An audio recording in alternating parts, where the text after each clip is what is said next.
Durante a Guerra Fria, a Europa Ocidental preparou-se para uma invasão da União Soviética. Treinou e deu armas a um exército clandestino para lutar contra os ocupantes. A invasão nunca chegou a acontecer, mas o exército clandestino continuou a existir, pronto e disposto a procurar novas missões perturbadoras. O exército secreto da NATO.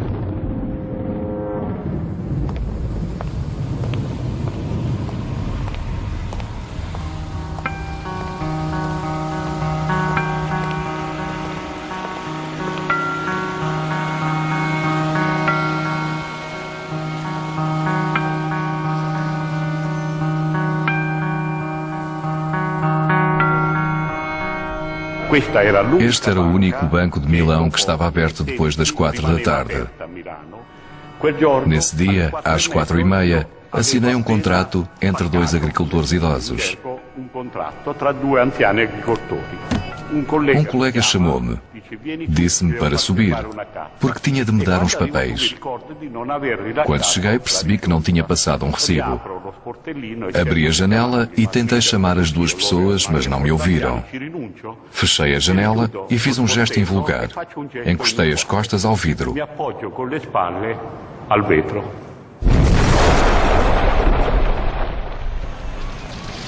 Às 16h37 de 12 de dezembro de 1969, uma bomba explodiu no quartel-general do Banco Agrícola de Milão, na Piazza Fontana.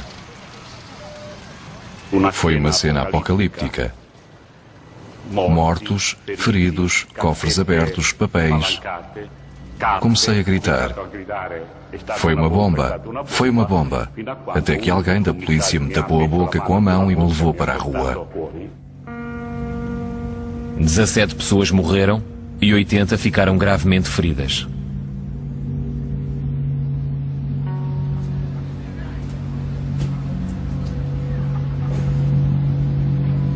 O meu filho Ignaz voltou do primeiro dia de escola e perguntou-me: pai, podemos ir ao Oktoberfest? Respondi: está bem, vamos. Andaram no comboio fantasma e a minha filha, que era mais velha, chorou quando saiu. Por isso o meu filho disse-lhe: Medricas. Mais tarde comprei-lhes um balão e começámos a ir para casa. Mas quando estávamos perto da saída, de repente...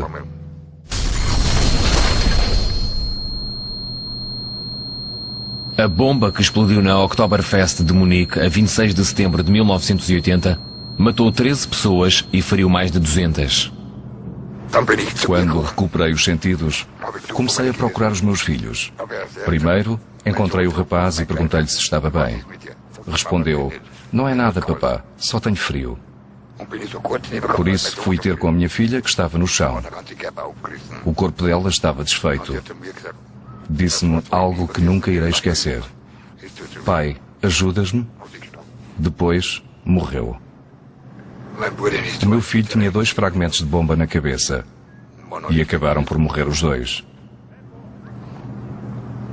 Não posso deixar de pensar. Porquê?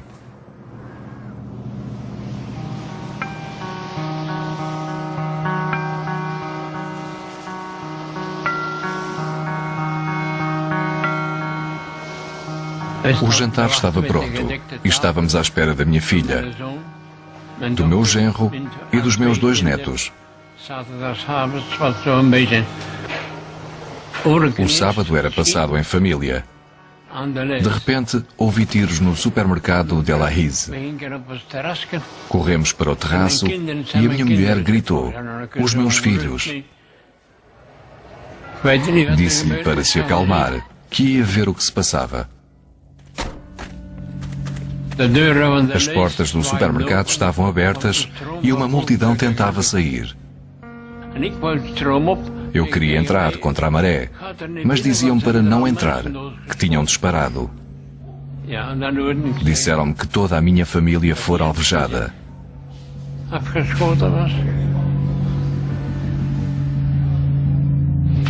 A 9 de novembro de 1985, um grupo de homens armados abriu fogo no supermercado Deleuze, em Aalst, Bélgica. Homens, mulheres e crianças foram alvejados. 8 pessoas morreram e 8 ficaram feridas. Ninguém percebeu. Não era algo típico de bandidos. Um bandido não dispara contra uma criança. Só faz isso quem recebe essa ordem, como as máquinas. O massacre foi apenas um de 16 ataques semelhantes, levados a cabo entre 1982 e 1985, que ficaram conhecidos como Massacres de Brabant. No total, 28 pessoas morreram e 20 ficaram feridas. Até hoje, os homicidas nunca foram identificados. René de Witt acredita que alguém deve querer que nunca sejam encontrados. Se encontrarem os homicidas, provavelmente descobrem outras coisas. Ao longo de 15 anos, a Europa foi abalada por vários ataques terroristas. A vida de milhares de pessoas ficou virada do avesso. Mas até hoje, os atentados continuam a ser um mistério. A bomba deixada na Piazza Fontana, em Milão, foi um dos piores ataques. Mas 40 anos mais tarde, ninguém foi acusado desse crime.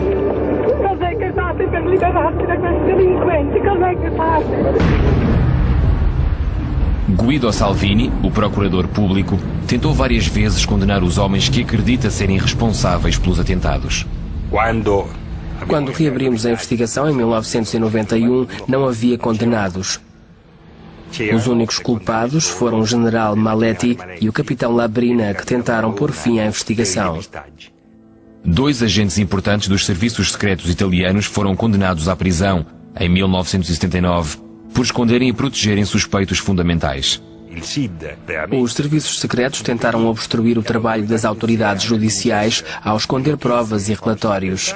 E quando certas pessoas queriam falar, decidiram que o melhor a fazer era calar a fonte.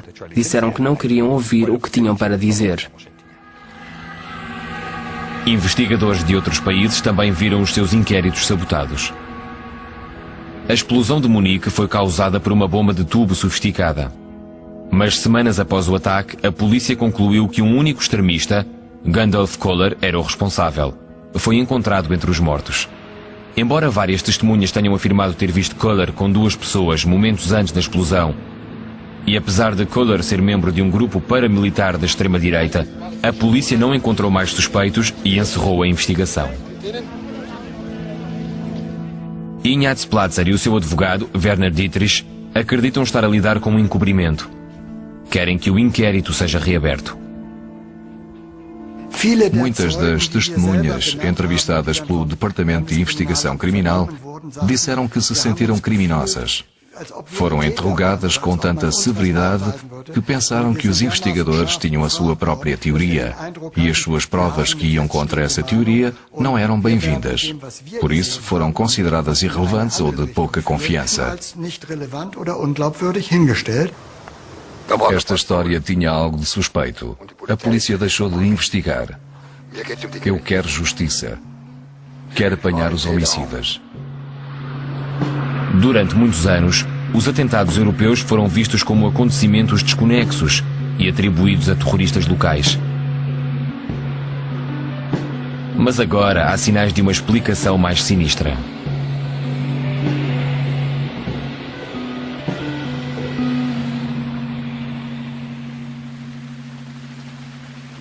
Uma explosão num carro em Itália, pouco depois do atentado de Piazza Fontana, ajudou a perceber os outros ataques terroristas na Europa.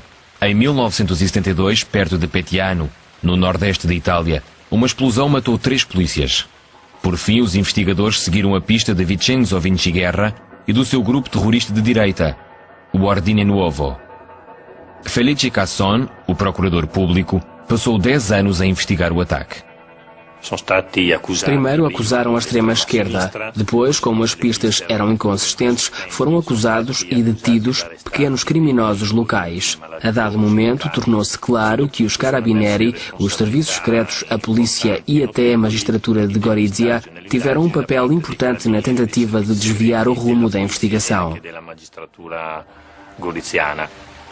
Os investigadores descobriram que membros dos Carabinieri e magistrados de Gorizia falsificaram e ocultaram provas importantes para poder acusar extremistas de esquerda. Na verdade, todo o aparelho do Estado tentou encobrir os movimentos dos neofascistas que levaram a cabo o massacre.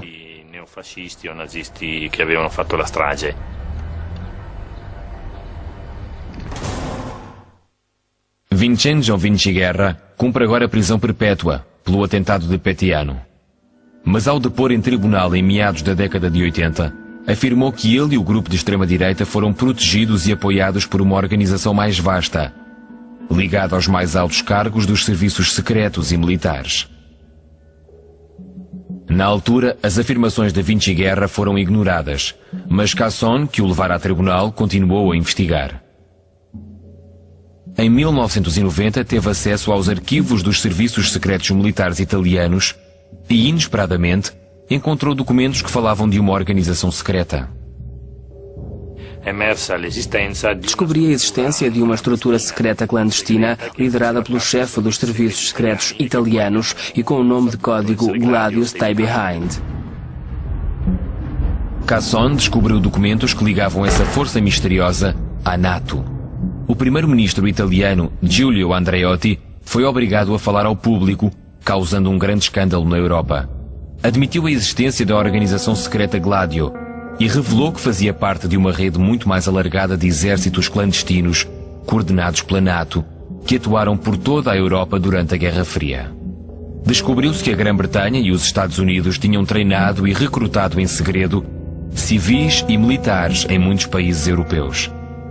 O seu papel, segundo a versão oficial de Andreotti, era formar um movimento de resistência caso houvesse uma invasão soviética. Os exércitos clandestinos na Europa foram preparados pela NATO. A intenção foi criar uma organização para que, caso a União Soviética invadisse a Europa Ocidental, pudesse haver uma estrutura que realizasse operações clandestinas e estabelecesse contacto com as potências ocidentais.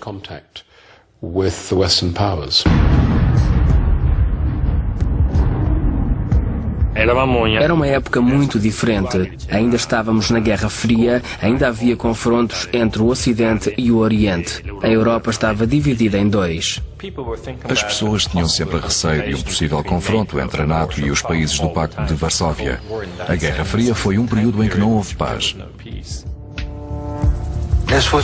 Era uma guerra fria, e as pessoas morriam de várias formas.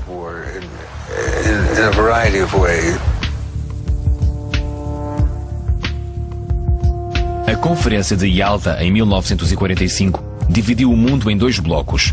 Os aliados e os soviéticos faziam tudo para manter a sua influência nas respectivas zonas. Nos primeiros anos após o Acordo de Yalta e o fim da Segunda Guerra Mundial, os receios dos Estados Unidos foram dominados pela invasão cruel dos países da Europa de Leste e da Alemanha Oriental pela União Soviética. A principal preocupação dos aliados era que os soviéticos invadissem o resto da Alemanha e atravessassem o Reno. O historiador Daniel Ganser foi o primeiro a examinar a rede de exércitos clandestinos da Europa. Os planeadores da NATO sabiam que a União Soviética tinha muitos efetivos militares em território europeu, por isso podiam chegar depressa ao Atlântico. Nessa situação teriam de recuperar rapidamente o acesso ao território, e era difícil, por isso pensaram, por que não o fazemos antes? Organizamos exércitos, distribuímos armas, munições e ouro, tudo o que é preciso.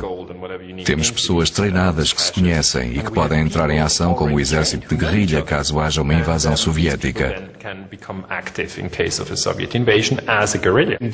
De uma forma muito simples, quando a organização estivesse formada, nomearia indivíduos de confiança, recrutados para participar em exércitos clandestinos. Passariam por um treino e alguns deles iam à Inglaterra, a Fort Monckton. As instalações de treino das forças especiais, nos arredores de Gosport. Aí aprendiam a fazer espionagem, comunicações clandestinas, técnicas de fuga e de infiltração. Os que terminavam a formação regressavam às suas atividades normais e a maioria ficava na reserva.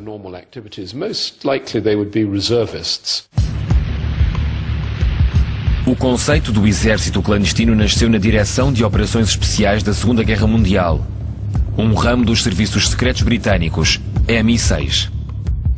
O principal objetivo da Direção de Operações Especiais era fazer sabotagem na Europa e trabalhava com redes em França e na Bélgica. Afetavam as linhas de abastecimento alemãs, faziam explodir comboios e muito mais. Pouco depois do fim da guerra, essas mesmas redes viraram-se contra os russos. Os americanos chegaram com muito dinheiro no final dos anos 40. Tinham recursos, equipamento e superavam o MI6 em todas as áreas.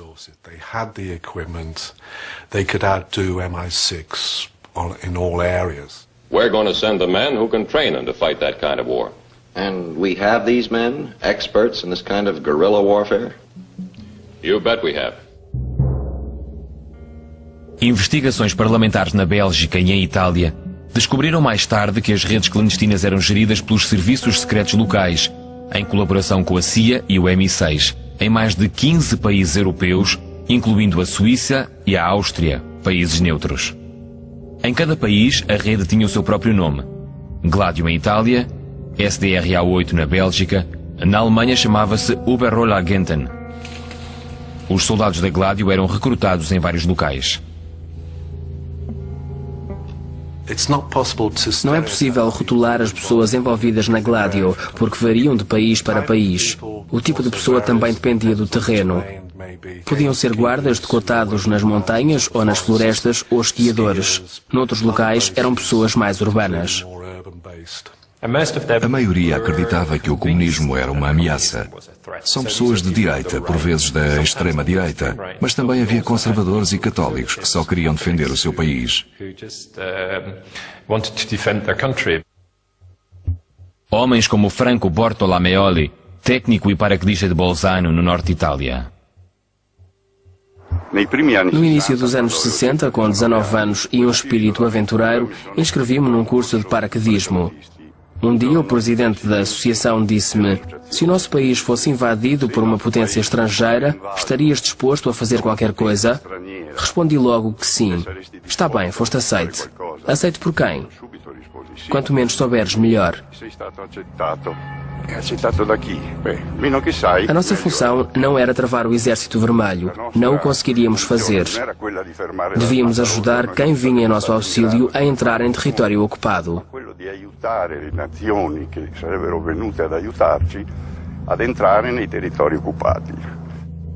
Quando treinávamos, diziam-nos que num determinado dia, a determinada hora, iria chegar um avião de onde sairiam uma ou duas equipas de militares, ingleses ou americanos. Eram forças especiais que entrariam em ação. Suponho que tinham de atacar uma caserna do invasor. Magari ipotizzavano che dovevano andare ad assaltare una caserma degli invasori. Tal como em Itália, a rede clandestina belga treinou em segredo durante exercícios militares regulares. Jean-Claude Marler era o comandante do quartel de Wieselm.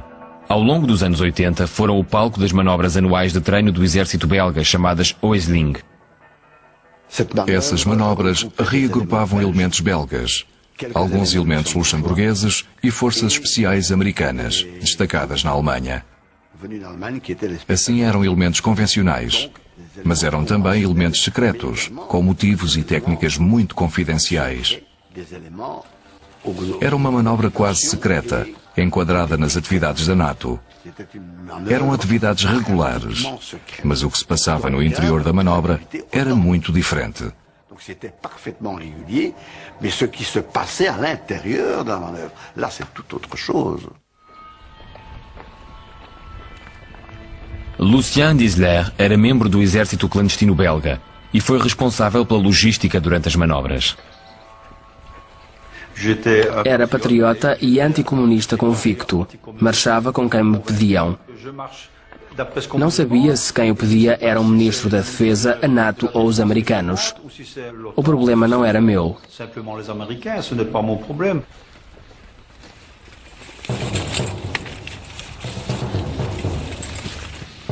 Na noite de 12 de maio de 1984, o quartel de Raats, em Wieselm, no leste da Bélgica, foi atacado por um grupo de homens treinados.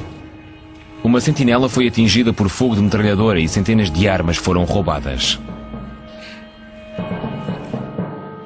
O ataque ao arsenal de Wieselm foi um exercício. Esses exercícios deviam ser o mais realistas possível, para testar a resistência e a capacidade dos soldados. Eram radicais, mas eram exercícios. Donc des exercices extrêmes, mais des exercices quand même. O oficial de guarda chegou aqui, olhou para este bloco e nesse momento o homem saiu do canto e disparou a metralhadora. O oficial caiu e ficou gravemente ferido. Lui a tiré une rafale, l'officier est tombé, il a été gravement blessé. Depois desse dia, sempre pensei que o ataque ao quartel foi um desvio da manobra. Contudo, anos mais tarde fiquei frente a frente com o guarda atingido. Ele disse, não foi assim. Dispararam para me fazer parar e caí para me fingir de morto. Depois, o atirador aproximou-se de mim e tentou matar-me com a metralhadora. Nesse momento percebi que não foi um acidente. Foi uma tentativa de assassínio. Milagrosamente, o guarda sobreviveu. Após o ataque, os militares belgas e americanos negaram qualquer envolvimento. As autoridades suspeitaram que Lucien Disler fazia parte do ataque, algo que ele negou. Não posso dizer que sei quem disparou. E se eu soubesse, não sei se diria. Tenho 70 anos, mas ainda quero viver mais alguns anos. É simples. Não quero acabar morto e pendurado numa árvore, como um amigo meu no sul de França. Conheço a técnica que usam. Jean-Claude Marliat acredita que o ataque de Viessalm e o atentado no supermercado de Brabant podem estar ligados. Bem antes de mim, magistrados, polícias sérios e investigadores reconheceram semelhanças entre o ataque de Viessalm e as mortes de Brabant.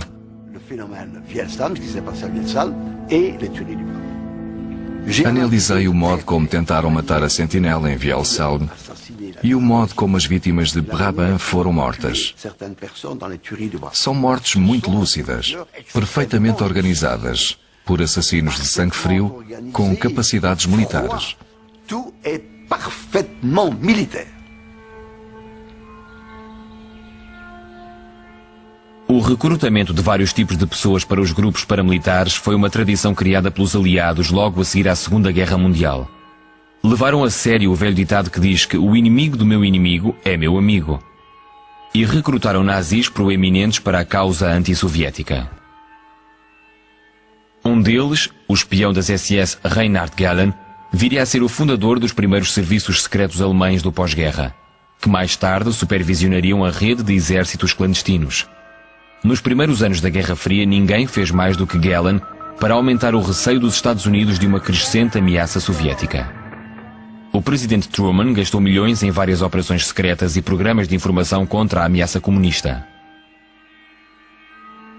A Lei da Segurança Nacional dos Estados Unidos, de 1947, forneceu a base legal para operações secretas e para a chamada Guerra Pouco Ortodoxa. A estratégia foi cuidadosamente delineada na Diretiva 10/2 do Conselho de Segurança Nacional. Iria influenciar bastante o modo de ação dos serviços secretos. A Lei 10/2 diz que devem ser usados todos os meios, incluindo a criação de exércitos secretos, a manipulação da população com medo e propaganda. E iria ser preciso muito dinheiro. O golpe comunista na Checoslováquia, o bloqueio de Berlim e a guerra na Coreia alimentaram o receio dos Estados Unidos de uma invasão soviética na Europa. As suspeitas dispararam nos dois lados da cortina de ferro. Por trás da fachada oficial da NATO, a tentativa de organizar redes de exércitos clandestinos na Europa Ocidental intensificou-se.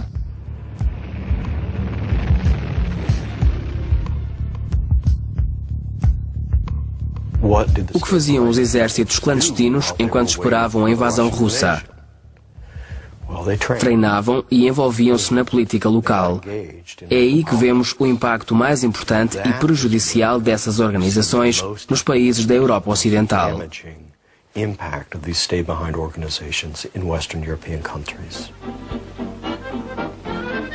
No ano após a guerra, os partidos comunistas da Europa Ocidental tornaram-se muito populares.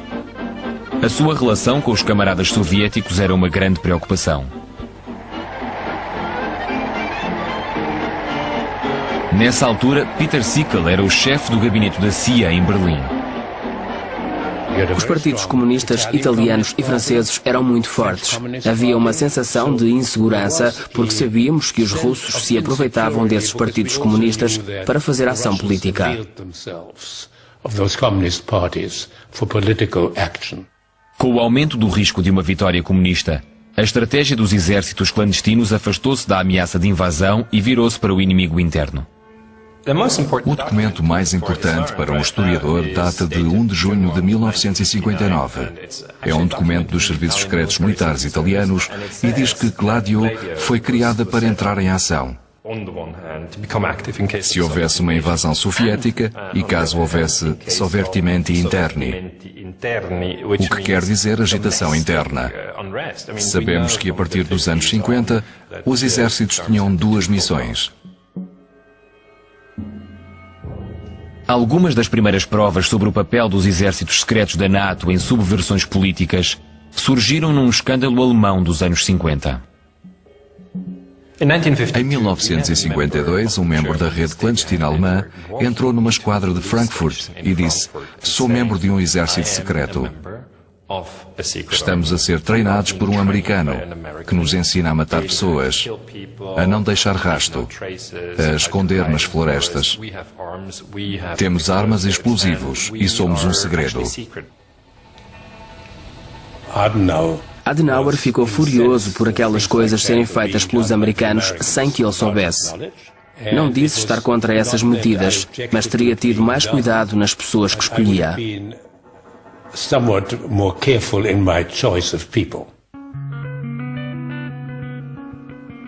O homem que entrou na esquadra da polícia em 1952 foi Hans Otto, um antigo oficial das SS que ficou alarmado com o rumo que a sua unidade clandestina tomava.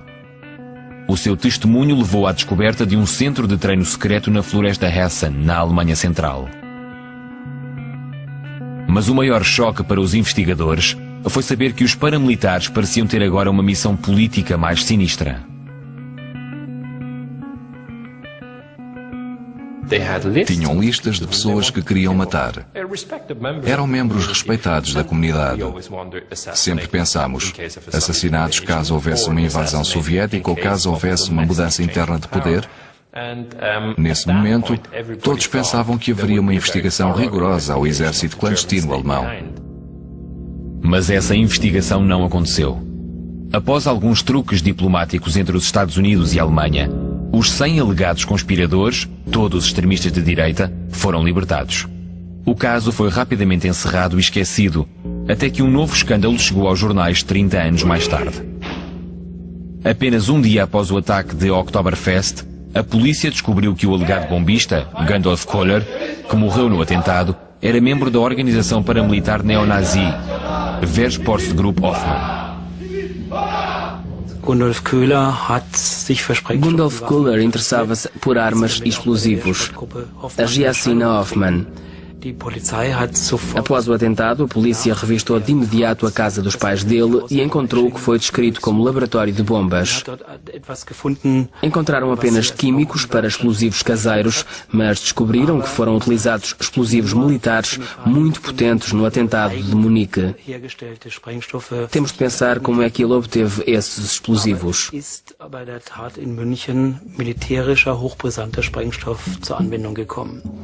Man muss sich fragen, wie eigentlich diesen Sprengstoff beschafft haben kann. Nos dias a seguir ao massacre, a polícia interrogou alguns dos seus camaradas.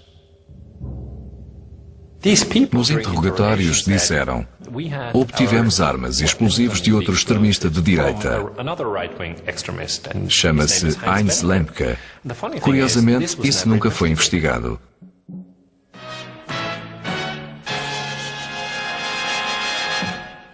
Guten Abend, meine Damen und Herren. Das Ausmaß der von Rechtsextremisten angelegten Waffenlager in der Lüneburger Heide ist größer als bisher angenommen wurde.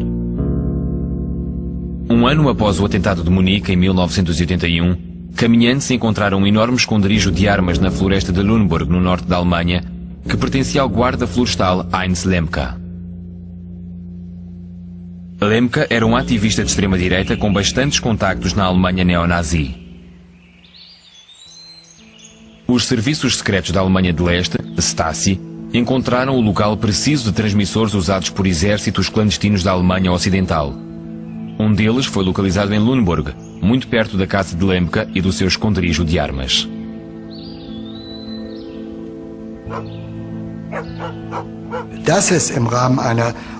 Esconderijos de armas como aquele faziam parte de uma estratégia europeia, isso já sabemos.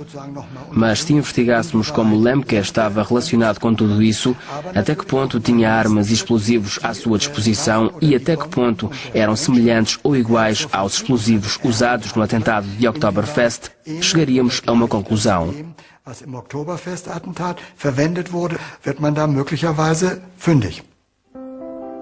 Após a sua detenção, Lemke falou aos investigadores da existência de mais 30 esconderijos de armas. Disse que estava pronto para revelar quem o apoiava, mas antes de falar foi encontrado morto, enforcado no teto da sua cela na prisão.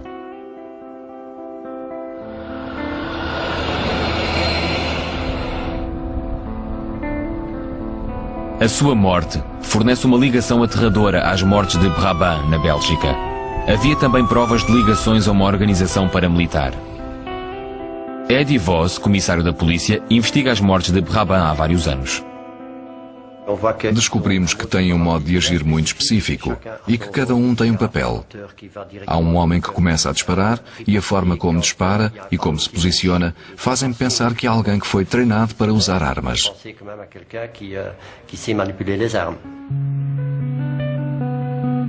Um relatório de 1990 do Parlamento belga concluiu que os assassinos deviam ser membros ou ex-membros de forças de segurança, extremistas de direita que gozavam de muita proteção.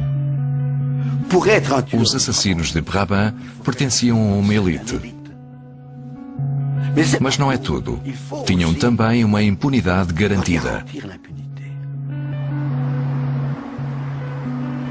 Quando uma comissão de inquérito tentou estabelecer ligações concretas ao exército clandestino belga, o SDRA-8, o chefe dos serviços secretos militares recusou divulgar os nomes dos soldados.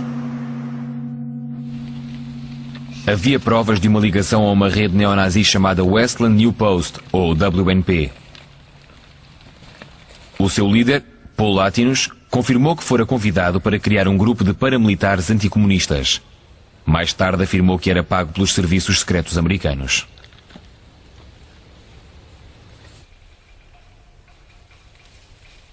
Efetivamente havia semelhanças entre a rede de exércitos clandestinos e a rede WNP. Alguns soldados e ex-soldados da WNP pensavam que trabalhavam para o Estado ou consideravam-se agentes do Estado.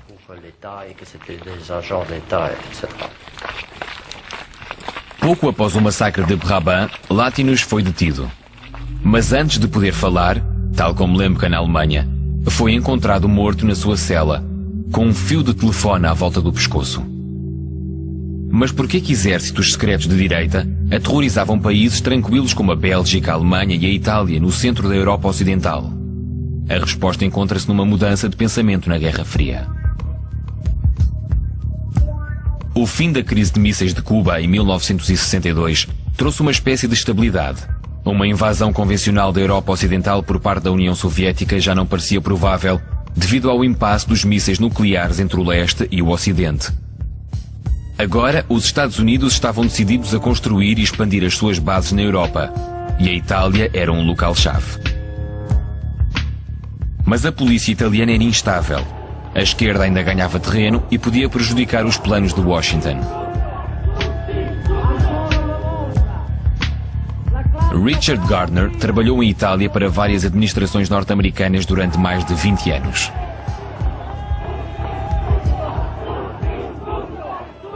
A Itália era essencial no flanco sul da NATO. E o Partido Comunista Italiano estava contra todas as medidas práticas para fortalecer a NATO. Assim, havia provas concretas de que a Itália não podia ser um bom aliado da NATO se os comunistas subissem ao poder. Devido à evolução da situação, o objetivo dos exércitos clandestinos foi revisto. A CIA começava a perceber que as operações clandestinas não tinham significado, mas era uma rede que mantinha unidas e motivadas pessoas com fortes convicções anticomunistas. Era uma espécie de clube, de fraternidade.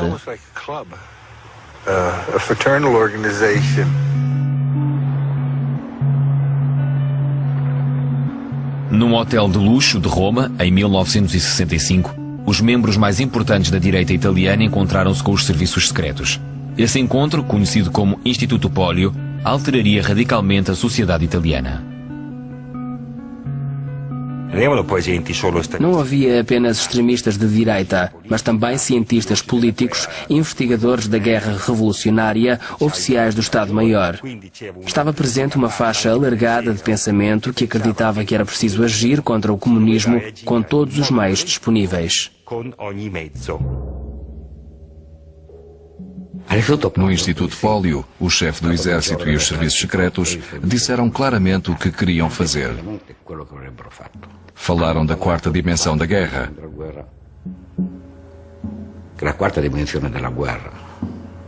Após a primeira fase de guerra no terreno, a segunda fase da Marinha e a terceira fase da Força Aérea, a quarta fase da guerra é a que lida com a conquista do coração e da mente da população.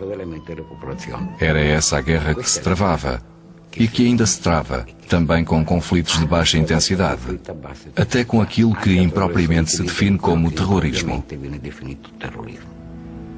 Muitos grupos foram chamados para desempenhar um papel ativo nesta quarta fase e para lutar contra o comunismo. Entre eles estava a rede clandestina italiana, a Gladio, que em parte se envolveu diretamente na subversão política. Claro que um militante ou um soldado da Gladio não sabia ao certo quem estava acima dele na hierarquia, mas sabemos que os chefes da Gladio tinham contacto com os serviços secretos e com vários movimentos, e isso leva-nos a pensar que havia uma chefia superior. Após o encontro em Roma, a Itália foi atingida por uma série de atentados. No início, os danos foram apenas materiais, mas no massacre de Piazza Fontana em 1969, começou um dos períodos mais negros da história italiana. Alguns historiadores pensam agora que o massacre fez parte de um projeto secreto semi-oficial, conhecido como estratégia de tensão. A estratégia de tensão foi um fenómeno complexo, onde várias figuras que operavam não tinham o mesmo objetivo. Havia grupos de extrema-direita que queriam destruir o sistema democrático com um golpe, como acontecera noutros países. Ao seu lado estavam comandantes militares, membros dos serviços secretos e forças conservadoras, que usavam o primeiro grupo, mas que, em vez de um golpe de Estado, preferiam estabilizar as instituições de poder. Che hanno usato il primo gruppo, ma puntavano più che a un vero e proprio golpe a una stabilizzazione delle istituzioni. Desestabilizar a ordem pública para estabilizar a ordem política, para justificar uma intervenção repressiva, que seria recebida com alívio pela população. As pessoas queriam viver em paz, não queriam entrar num banco ou num comboio e morrer por causa de uma bomba deixada ali por um assassino desconhecido.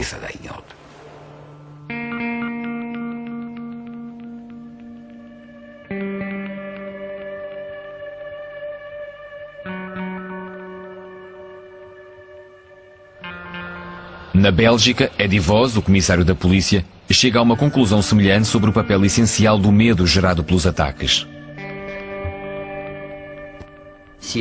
Aqui na Bélgica, havia soldados em quase todos os estacionamentos dos grandes supermercados. Fazíamos as compras com 2 franco-atiradores no telhado.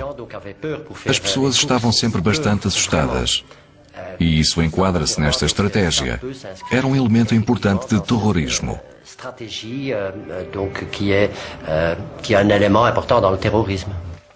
A Bélgica tinha medo. E quando o medo se instala na população, podemos fazer o que quisermos. As mortes na Bélgica aconteceram num momento de agitação política. Milhares foram para a rua para protestar contra os planos dos Estados Unidos de instalar mísseis nucleares em território belga. Foi um período muito conturbado na Bélgica. Havia milhares de pessoas na rua a protestar contra a instalação de mísseis e nem todos estavam contentes com isso. As pessoas perceberam que a Bélgica era talvez o ponto fraco da NATO e tínhamos de provar aos americanos que éramos um povo sério.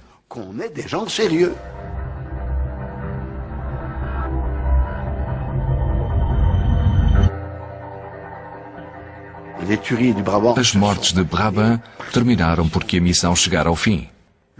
O choque emocional foi suficiente para permitir ao Estado belga sair de um certo estado de letargia e reforçar-se. Também na Alemanha, o atentado de Oktoberfest surgiu num momento crucial. O chanceler Helmut Schmidt, do Partido Social Democrata no governo, era visto por alguns como demasiado fraco para lidar com o terrorismo de esquerda do Exército Vermelho e dos movimentos antinucleares emergentes. Segundo a imprensa, elementos dos serviços secretos estavam determinados a levar Franz Josef Strauss, partidário de uma linha dura, ao poder. Os investigadores suspeitam que elementos das redes clandestinas e de organizações de extrema-direita usaram a estratégia de tensão para dividir a esquerda e encorajar a população, com receio do terrorismo, a manter governos centristas no poder na Europa Ocidental, mas não na Grã-Bretanha. Os serviços de segurança do Reino Unido são uma organização independente que não pode participar em políticas partidárias. Muitas pessoas dos serviços de segurança trabalharam à esquerda e suponho que qualquer participação à direita tenha sido apenas para entrar em organizações políticas. Os serviços de segurança não tinham instruções e, pelo que sei, nunca sabotaram organizações políticas.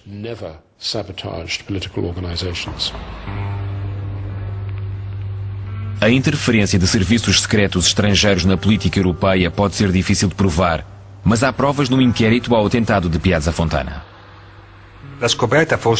Talvez a descoberta mais interessante que fizemos na investigação seja a relação entre as células da Ordine Nuovo, que operavam sobretudo em Veneto, e as bases americanas que se situavam nessa região. Visitei a nossa base em Roma em setembro de 1969. O chefe da base disse-me que tinha alguns problemas com os serviços secretos navais que queriam realizar operações clandestinas em Itália. Pareceu irritado e disse-lhes que não quer saber se têm operações, desde que não interfiram com o trabalho da CIA.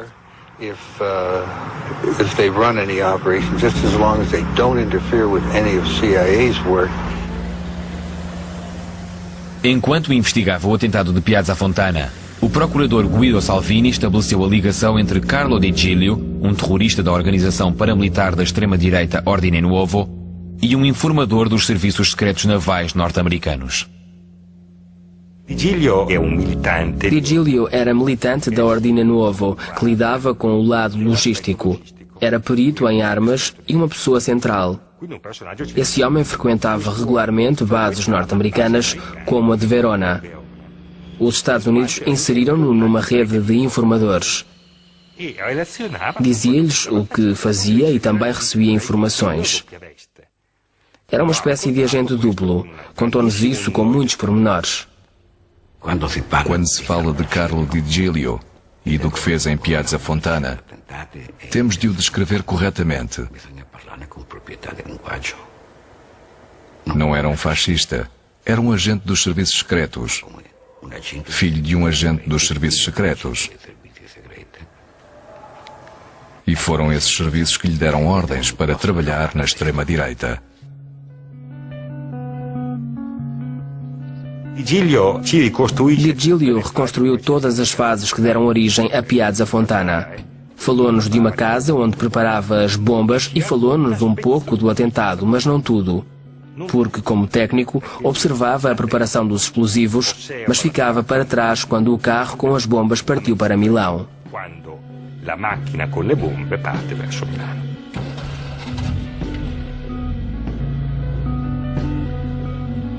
Piazza Fontana surgiu para que o Presidente da República e o Governo pudessem declarar o estado de emergência. Foi um golpe de Estado institucional. Em 1969, o mecanismo parecia perfeito.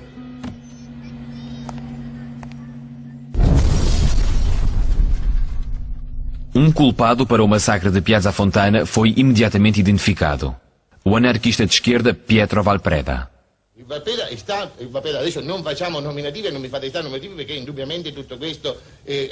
Mas o público não acreditou na teoria e suspeitou de um encobrimento. O país esteve parado durante 3 dias, mas o presidente italiano não declarou o estado de emergência, aguardado por Vinci Guerra e pelos seus camaradas. Contudo, a estratégia de tensão não terminaria aí.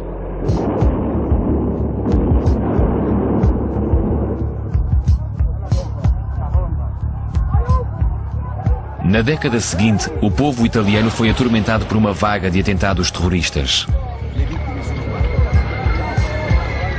O momento alto aconteceu quando uma bomba explodiu na estação de Bolonha. 85 pessoas morreram e 200 ficaram feridas.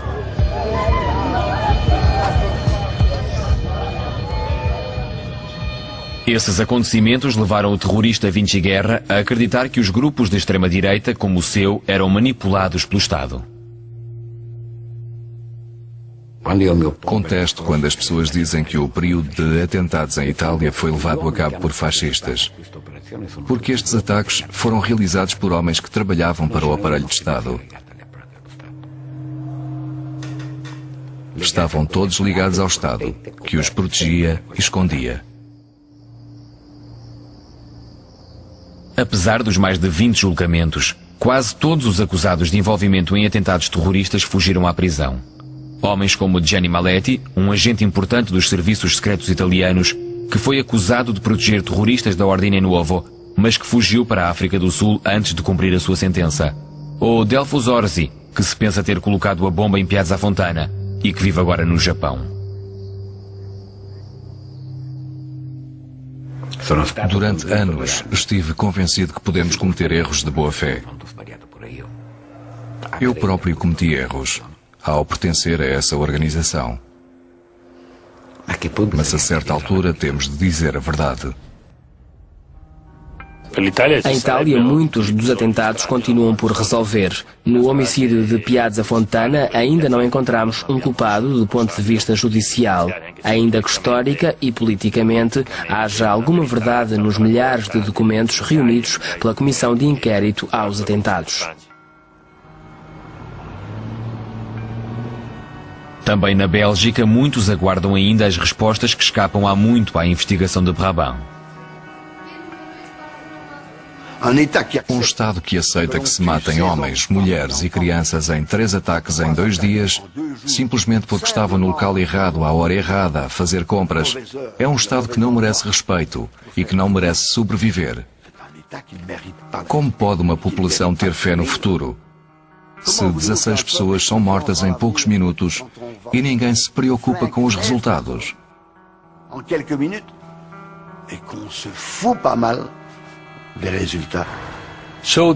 Penso que, até hoje, há pessoas que não querem que se saiba a verdade. Tenho a certeza.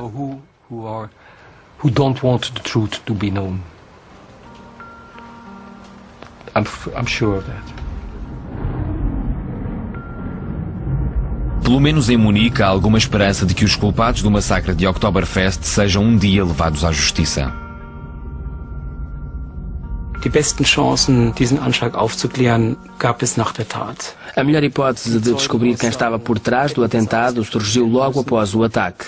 A testemunha, que disse que Kohler estava acompanhado, devia ter sido interrogada a sério.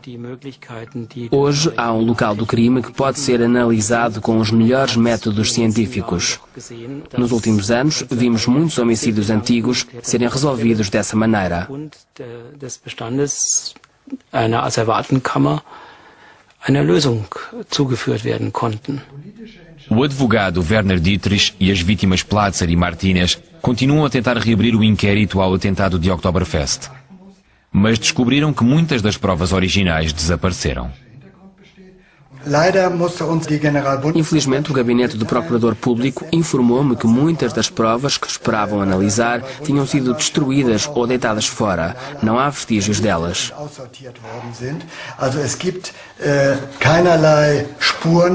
Como podem destruir as provas de um julgamento? Noutros casos, os suspeitos ainda são investigados. Aqui, lidamos com vários homicídios e destroem as provas.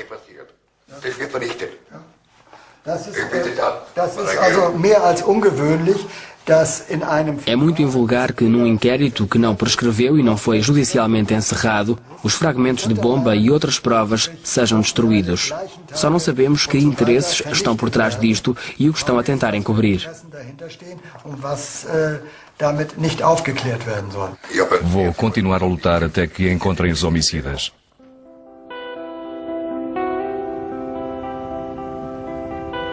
O exército secreto da NATO é uma história incompleta. Em novembro de 1990, o Parlamento Europeu condenou a Operação Gladio e os exércitos clandestinos.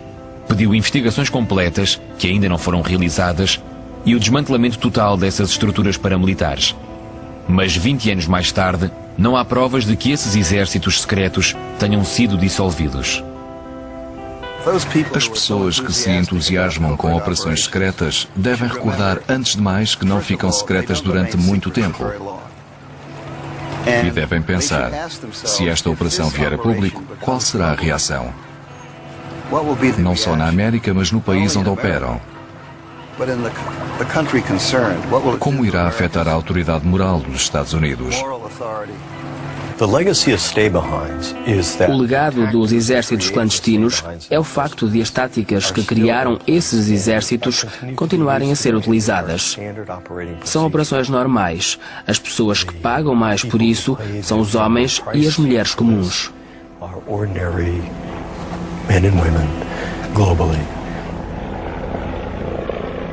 O medo de um inimigo como o comunismo criou uma arma secreta que se parece ter descontrolado. Talvez as guerras contra os novos inimigos do século XXI deem origem a pesadelos semelhantes que as gerações futuras terão de investigar.